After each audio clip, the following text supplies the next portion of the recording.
Hello class and welcome to ACLT 053 for week 8.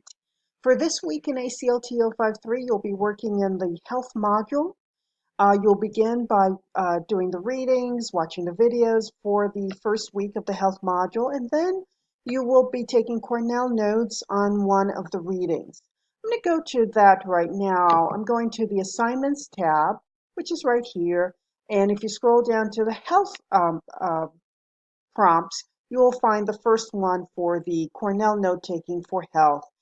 And the form looks very much like the other forms. You will be filling out your Cornell note-taking um, template,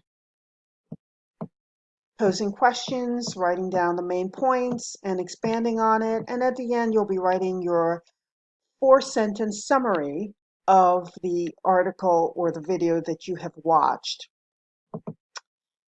And that is that for week number 8. You will find the information for Cornell note-taking in your health learning resource for week 1. I hope that this video was helpful.